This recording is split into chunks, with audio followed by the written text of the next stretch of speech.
Hello class, this is your professor Rachel Walker, and this is a quick review of chapter 27, Republican Resurgance and Decline. Since we're basically rushing through this chapter on Thursday night to get to the layup of chapter 28, 29, 30 onward, I decided to do this quick review of the chapters. It'll probably be between 5 and 10 minutes, I'm determining, and I'll probably do this for a few other chapters too, but you'll still have to come to class. Okay.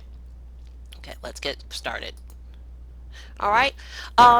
We're starting with the presidencies of the new era. That's Harding, Coolidge, and Hoover. And Warren G. Harding won the 1920 Republican nomination. Now, he basically wins the presidency.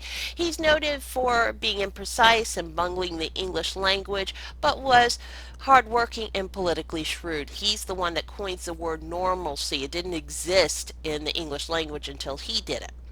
Okay, his major weakness was indecisiveness and unwillingness to offend. However, he did turn some of his government departments to efficient administrators, most notably Charles Evans Hughes, right here, Secretary of State, and Andrew Mellon of the Treasury Department. However, his administration is tainted by the Ohio Gang, which were an unsavory group of people he hired. They were headed by Harry Daughtry, who was Attorney General, and Charles Forbes.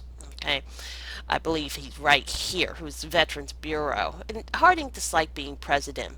But the one thing that's noted economically for Harding is Mellon's laissez-faire business practices. The business of the United States is business.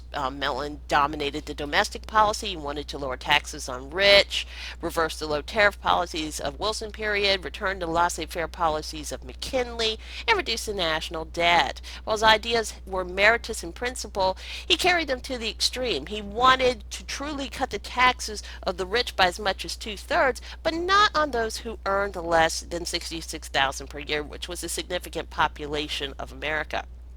Okay. Also, Midwestern Republicans and Southern Democrats, basically your farm bloc, disliked his tax and tariff policies because they were getting less for their money. European agriculture was a new challenge. Farmers had heavy debts. Okay. But Mellon did balance the budget and reduce the national debt. But also during the 1920s, you see appointments to a federal regulatory board like the ICC and Federal Reserve Board turned more pro-business and not consumer. I won't say anti-consumer, but they'll lean towards business more.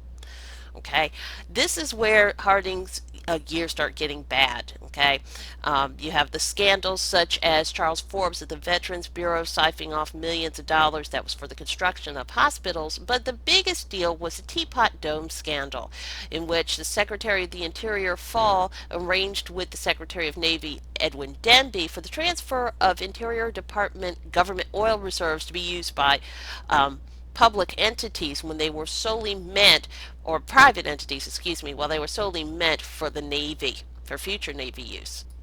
Basically, two groups got this, Edward Doheny Pan American Petroleum and Harry Sinclair's Mammoth Oil in Wyoming. Basically, you had a lot of investigations, but no one was convicted of defrauding the government. But Sinclair got 9 months for contempt of the Senate and tampering with the jury.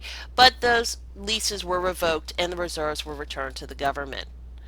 Okay, public was still not aware of the extent of the scandals when Harding left Washington, but his health was poor, his spirits were low, and basically he died in San Francisco on August the 2nd, and the nation mourned his loss.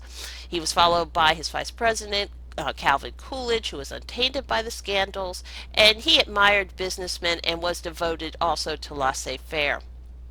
Okay.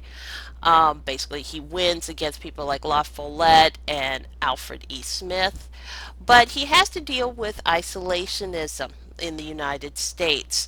During the time of peace without a sword, after World War I, Americans were retreating into isolationism, and Harding deferred to senatorial prejudice against executive domination in foreign affairs. In other words, they're going to run the ship and not him per se. Okay, he let the Secretary of State make the policy. Okay, let's see, Coolidge follows the same thing, but faced the obstacle of resurgent isolationism far-flung economic interest made close attention to developments all over the world unavoidable. In other words, the potential problems that are happening in Europe, as well as the rise of Japan's domination of Asia. Okay, and as far as the beginning, by the 30th of January 1933, Adolf Hitler became Chancellor of Germany. Okay. Meanwhile, the United States felt the Allies were treating them as an international sucker because of the amount of debt that they were incurring. Okay, to help out the Allies. Meanwhile, the Allies felt that they were acting as Shylock the U.S. is for a pound of flesh. Meanwhile, to Germans restored the runaway inflation that reduced the mark to less than 1/trillionth of a pre-war value to try and avoid international obligations. If you pay attention to this stack right here, that's a stack of marks that was hyperinflated so much they were virtually worthless. You even see kids making kites out of German marks. And we'll stop there for this moment and we'll continue on with the next slide.